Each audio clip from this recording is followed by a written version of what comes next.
When my son's new football coach shook my hand, he held it a second too long and asked for my maiden name. I almost laughed it off. First practice of the season, muddy field, and Coach Dylan Ferris was new to the league. Mid-40s, the kind of guy who looks like he played linebacker in college and never let go of it. Big hands, firm grip. He shook mine, smiled wide, and then didn't let go. Marsh, I said. Brett Marsh. Marsh. He repeated it like he was testing the weight of it. Your wife? What was her name before? My wife Kara was 20 feet away helping our son lace up his cleats. I pulled my hand back. Why? He clapped me on the shoulder. Just trying to place the family. Small town. You know how it is. I said sure and walked away. But the whole drive home, I couldn't shake it. Here's what you need to understand about Kara. She doesn't talk about her life before 22. Not suspiciously. She just moved on. Parents died in a car accident when she was 19. Drifted, worked restaurants, put herself through nursing school. By the time I met her, she was the most grounded person I'd ever been around. We got married, had our son Owen. 12 years. I never had a single reason to dig. So why was some football coach asking about her maiden name with a handshake that lasted 3 seconds too long? I googled Dylan Ferris that night. Nothing unusual. Moved to our county 8 months ago. Ran a youth sports program in the next state. Clean as paper. But I couldn't stop. I called my brother-in-law, Pete, Kara's younger brother, who she'd helped raise after their parents died. Asked if the name Dylan Ferris meant anything. Long pause. Where did you hear that name? My stomach dropped. He's coaching Owen's football team. Pete,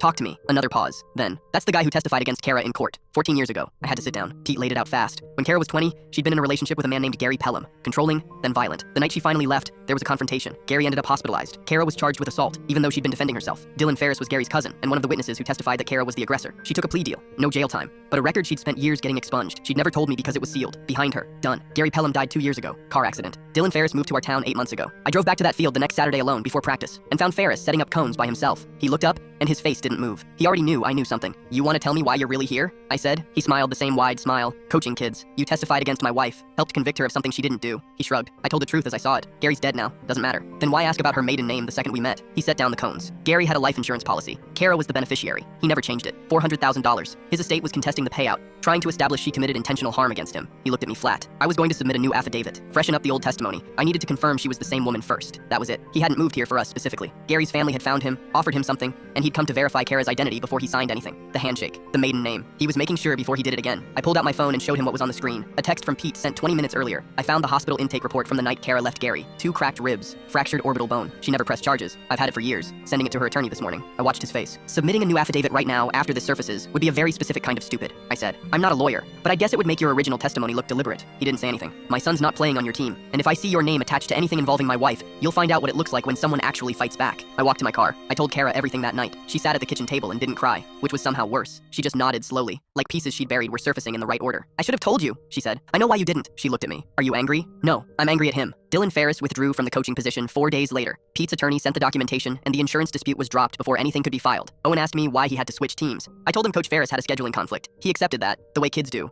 and went back to watching film on his tablet of players he wanted to be someday. I sat next to him and didn't say anything else. Some things you protect people from. Some things you handle on a muddy field on a Saturday morning with a phone screen and 12 years of knowing exactly who your wife is.